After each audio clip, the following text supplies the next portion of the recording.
ये नमस्कार, मैं डॉक्टर मनोज उप्रेती। आज हम जानेंगे कि कैसे हमें सिरोपस्ती करनी है। तो क्या क्या उसके लिए प्रिपरेशन करनी है, वो फूड कर पाएंगे, खाते करेंगे।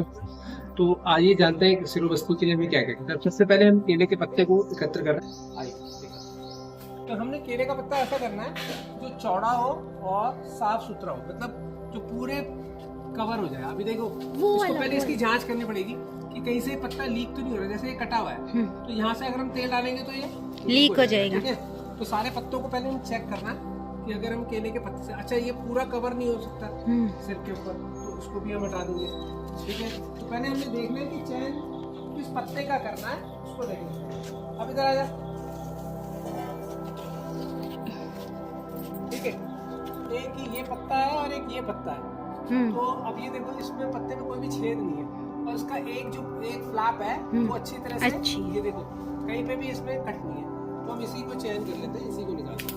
ठीक है, तो ये हमने निकाल लिया। अब इसकी अब हमने क्या करनी है कि इसको हम चयन कर लिया, तो अब हमने ये निकाल लिया। अब इसके लीफ को हम अच्छी तरह से निकाल लेते हैं।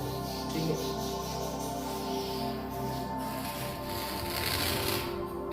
इसको सावधानी से काट लें, जिससे क्या होगा कि आपको जब हम उसका सिर को लपेटेंगे तो वो अच्छी तरह से बंध जाए। नहीं तो क्या होगा कि अगर आपने काट तो दिया पत्ता, परंतु देखो हमने ये पत्ता पूरा अच्छी तरह से निकाल दिया। ठीक है ना, कहीं पे कोई कट नहीं है, सब कुछ है। तो अब हम जब इसको लपेटेंगे इस प्रकार से सिर के चारों तरफ, तो ये पूरा विधिवत रूप से बंध जाएगा। सिर पे ये अच्छी तरह से लपेट पा रहा है, नहीं लपेट पा रहा, ये आ गया। ठीक है, और फिर इसके ऊपर हमने दूसरा भी लपेट दिया। ठीक है, तो देखो अब यहाँ पर ये अच्छी तरह से आ गया। ठीक, तो ये देखो, इसके लिए सिरोपस्ती यंत्र भी है, बट बेटर क्या है, ये वाला पार्ट है। ठीक है, चलो अब हम क्या करेंगे, थोड़ा सा अच्छा ध्यान देना कि ये जो कार्ड है, कार्ड को अच्छी तरह से बचा लेना। ये फिर हम क्या करेंगे, इसको अच्छी तरह से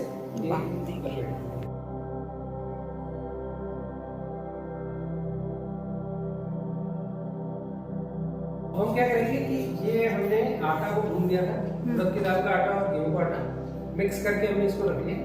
तो ये अब हम क्या करेंगे कि अंदर से लीक आउट बंद करना। तो अंदर से लीक आउट बंद करने के लिए अच्छा, अगर जैसे महिला को करना है या पुरुष को करना है, अंदर से इसके लिए आपको बाल काटना अत्यंत आवश्यक है। ठीक है, गंजा होना दोनों के लिए इम्पोर्टेंट। हाँ, बाल काटना अत्यंत आवश्यक है। अगर आप सोचो कि मैं बिना बाल काट के इसको कर लूँगा या करा दूंगा, तो वो हो नहीं गया। ठीक है, तो आपने अच्छी तरह से इसको चिपकाना है। तो ये सिरोपस्ती क्या है, सिरोविकारों में जितने भी सिरोविकार हैं, सिरोविकार में जैसे उन्माद है, अपस्मार है, अवसाद है, डिप्रेशन में आ जाता है मरीज, चिंता में होता है। तो जितने भी प्रकार की व्याधियां हैं, जो सिरोगत व्याधियां हैं, सिरोगत व्याधियों के लिए उत्तम चिकित्सा है सिरोपस्ती। अगर आप सिरोपस्ती नहीं करा पा रहे हैं तो आप करा सकते हैं सिरोधारा। अगर वो भी नहीं करा पा रहे तो सिरोपिच्चू, वो भी नहीं करा पाते तो सिरोअभ्यंग। तो ये सारे एक ही प्रकार की चिकित्सा में लाभ देते हैं। ठीक है, तो अगर आपको लगता है कि भाई महिलाएं हैं तो अगर बहुत बड़े बड़े बाल हैं तो उसको लिए क्या करेंगे, वो आप इस प्रकार से ये सिरोबस्ती।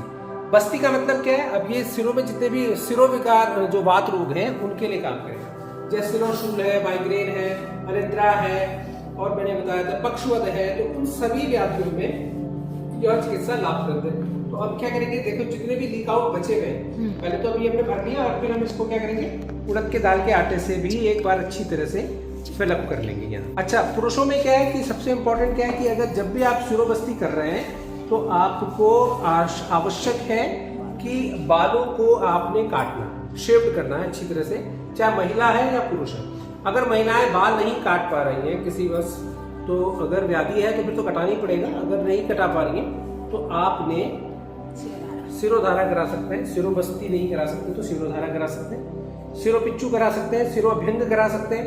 तो इसके अभाव में ये नाना प्रकार की जो अल्टरनेट थेरेपीज है पंचकर्मा की, इसके अभाव में ये आप करा सकते हैं। जैसे सिरोपिच्चू है, सिरोपिच्चू धारण है, सिरोअभ्यंग है और शिरोधारा है। ठीक है, तो ये भी आप उसके लिए करा सकते हैं। अगर कोई आंतरिक जैसे पक्षमत की दिक्कत है, पक्षमत में तो फिर आपको बाल काटने ही पड़ेंगे, ये आवश्यक है इस चिकित्सा के।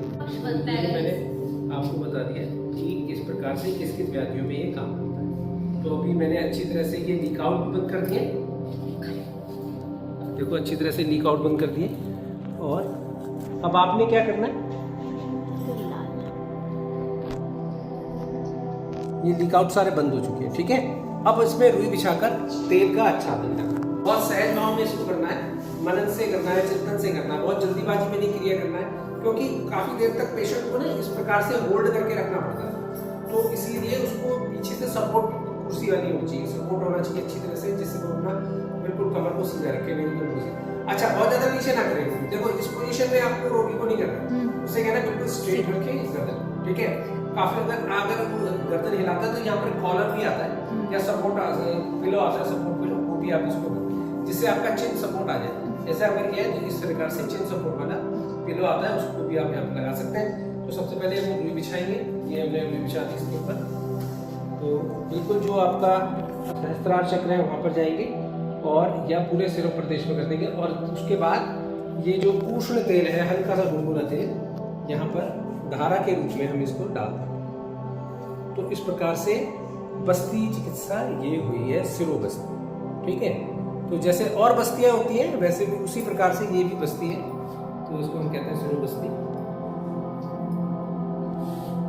ठीक है। पूरा यहाँ तक इसको भरना है, बहुत ज्यादा नहीं भरना, मतलब ये है कि स्कैल्प इसका डूब जाए अच्छी तरह से स्कैल्प अगर डूब जाता है इसी प्रकार से ये करना है, बहुत सहज भाव में इसको करना है।